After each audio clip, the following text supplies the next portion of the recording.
U.S. President Barack Obama signed a security pact with the Philippines during his week-long tour of Asia. The agreement will return a U.S. military presence to the country after more than 20 years. The move to counterbalance China's growing maritime assertiveness in the South China Sea, turning up the heat on territorial disputes with the Philippines. China claims 90% of the South China Sea. Recently, the Philippines has scuffled with China over control of Second Thomas Shoal, where it has a military outpost. The reef is currently surrounded by Chinese ships. Responding to news of the signed agreement between the two nations, China emphasized the role all nations in the region play in maintaining peace and stability. Maintaining peace and stability in the Asia-Pacific region is in the common interest of all the relevant regional powers and requires joint efforts from all sides. People have good reason to require that any agreement signed between the United States and the Philippines must be in line with this principle and does not harm the mutual trust between other countries in the region and regional peace and stability.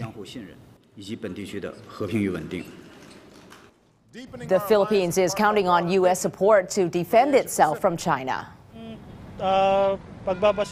When we consider the capabilities of our military, we don't have enough arms or strength to match China. But if the US is behind us, China will most likely think twice about attacking us. The new agreement amounts to a historic reversal for the Philippines, which forced the United States to withdraw from the 60,000-acre Subic Bay naval base in 1992.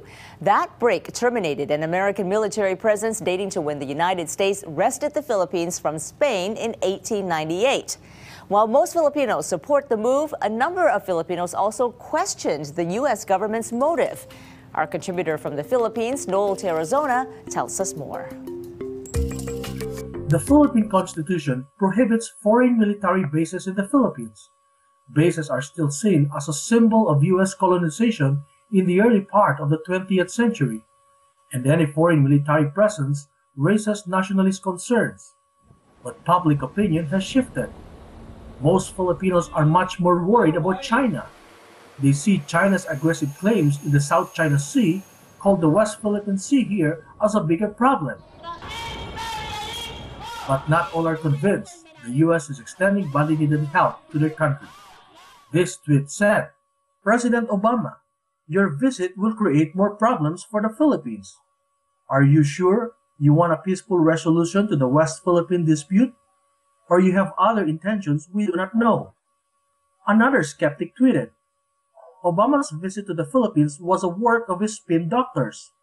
His intention is not actually to defend the Philippines, but to win the hearts of Filipinos so he will have access to our rich natural resources." This Inquirer reader wrote, "The U.S. owes a huge debt to China, and it's the U.S. top trading partner. So let us not expect the U.S. will defend the Philippines from China in case of a full-blown war." But this pro-U.S. net user dismissed critics of Obama's visit. More than 85% of Filipinos welcome Obama. And we don't welcome you, militant oppositionists.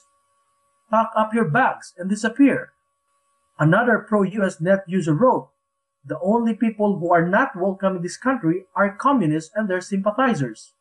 I would rather let our country run by a dictator than to be ruled by a communist leader." Obama's visit in Manila and the whole four-country tour was designed to reassure allies that the U.S. was going to take a more active role in Asia. But if push comes to shove, there's still some question about whether the U.S. could or would be willing for a confrontation in the South China Sea. In Zamboanga City, this is Noel Tarrazona for LinkAsia. For more on Beijing's response to Obama's Asia tour, specifically the U.S.-Philippines Pact, we're joined by Dreyer. Well, China responded somewhat calmly to the U.S.-Philippines security deal and to his visit to Japan. What about reaction on social media? Well, that's right, Twee. There's been the usual statements from a foreign ministry spokesman and a handful of somewhat critical editorials in the state-run press. But online, as expected, people have been more vocal.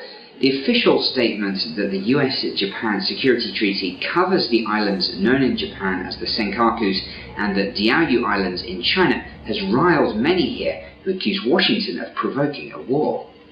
One net user has this to say: "The US just wants to start another war between us and Japan so they can again rapidly develop." while another says, "This is precisely the kind of paper tiger that imperialist America is. Even when it attacks a small or weak country, it calls up several dozen allies to go in together. It doesn't have the guts to go head-to-head with China." And this person echoes those sentiments, saying, "Huff and puff all you want, China didn't grow up being afraid."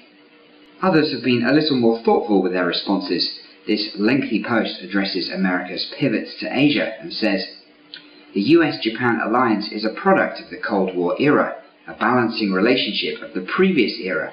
The original Cold War era strategy of equilibrium is no longer suitable for today's situation, so using the US-Japan Security Treaty as a cornerstone is also not appropriate.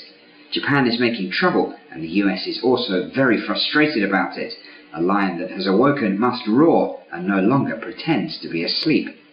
The lion is of course China, but others prefer the humorous route, joking that Obama was easily convinced by his Japanese hosts to toe the line.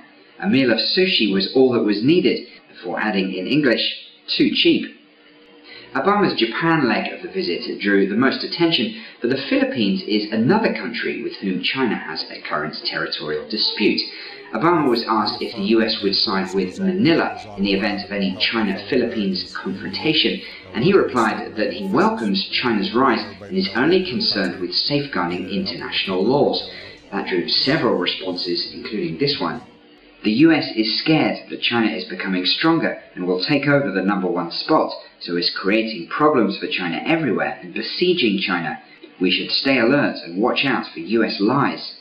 While another person reflected on Obama's tough stance, saying, "Whoever is stronger decides international law."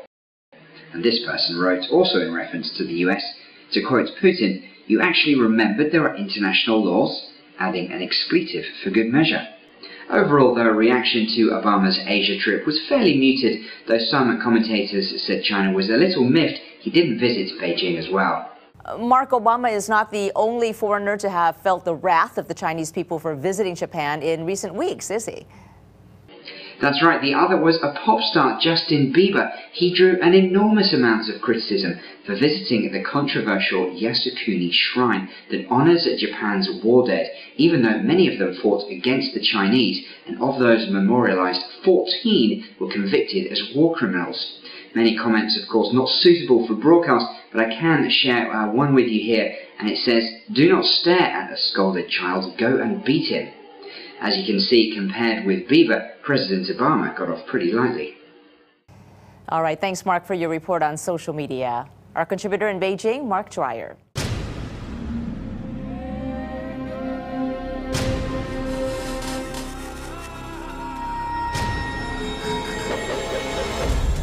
Now on U.S. airwaves, a global channel of uncompromising stories. World news, documentaries, entertainment, and culture. Link TV, connecting you to the world. For more information, visit linktv.org.